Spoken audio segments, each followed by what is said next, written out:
Morjesta, Jussi-nimi Jouni, terve. Terve, Ahosen Kim.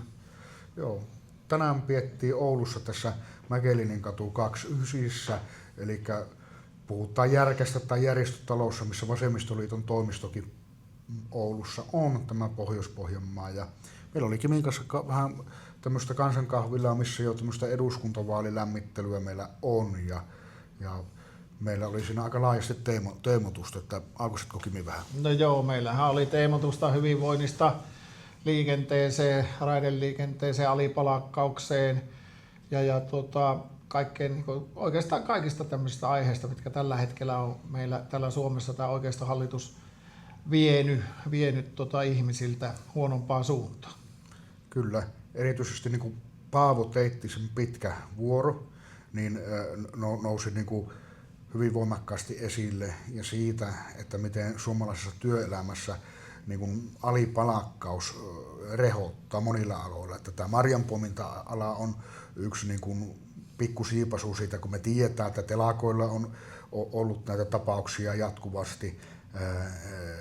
Samoin rakennusalalta on ja siivousalalta on näitä, puhumattakaan kivimiehistä, niin on tämmöinen niin kestävä aihe. Ja tähän me niin kuin Kimin kanssa eduskunnassa niin ensi vaalikaudella, hallituskaudella niin halutaan muutosta, että alipalakkaus, niin eikö me Kimi kriminalisoida se? Joo, kyllä. Siihen pitää saada muutos.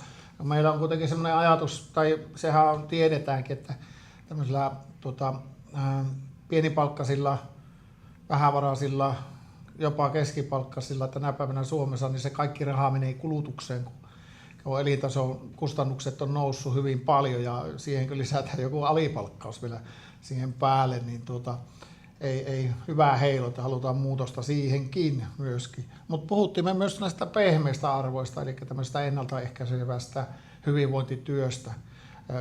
Esimerkiksi niin kuntien ja kaupunkien osalta, että pitäisi tuolla meidän valtion tasolla siihenkin niin määritellä tietyt rajat, minkälaisessa mittasuhteessa pitäisi kuntienkin tätä ennaltaehkäisevää hyvinvointityötä tuottaa. Kyllä. Maailma ei pelkästään ja lainsäädännön pitäisi olla niin, että määritellään, että kunnan on järjestettävä jotakin, esimerkiksi niin kuin hyvinvointi- tai nuorisoasioita, vaan jykeväntymät mittarit, että mitä sillä tosissaan niin kuin täytyy olla ja miten, jos nyt ajatellaan nuorten raskaat laitossijoitukset, ne ei ole hyvä nuorelle, ne ei ole hyvä kunnalle, ei valtiolle, ei kellekään.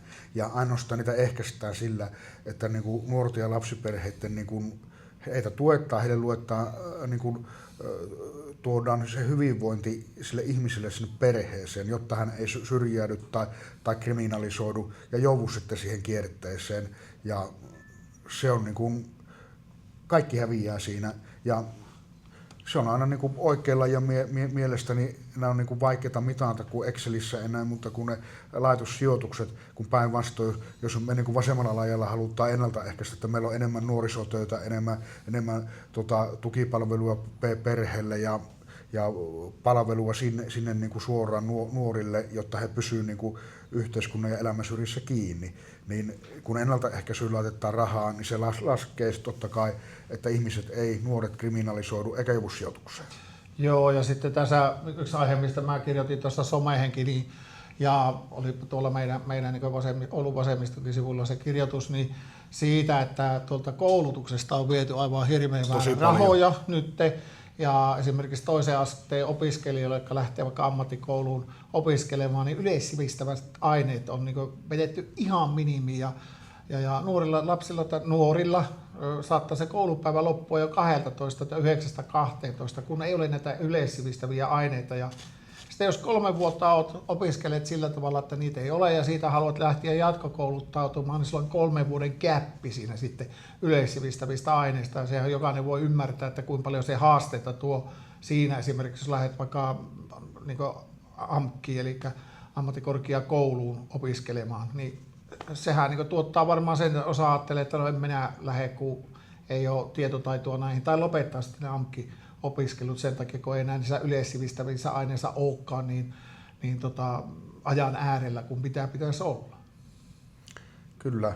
Koulutusteemat oli tosiaan esillä tässä ja toisen asteen koulutuksessa, niin päinvastoin, että sitä niin kuin riivitään ja edelleenkin poletaan, niin kuin Kimi tuossa lähti hyvin avaamaan, niin koulutukseen täytyy satsata, että just ajatellaan, että millä Suomi ja Suomen hyvinvointi historiallisesti on niin kuin rakennettu. Meillä on ollut loistava koulutusjärjestelmä ja se on rapautunut tässä matkan varrella, niin ehdottomasti pitäisi, kun puhutaan niistä PISA-tuloksienkin laskemisesta, niin vähän meillä nykyinenkin hallitus puhuu siitä tässä kaikkien kardenkohujen aikana, että puhutaan suhmuroinnista siinä, vaan pitäisi puhua siitä.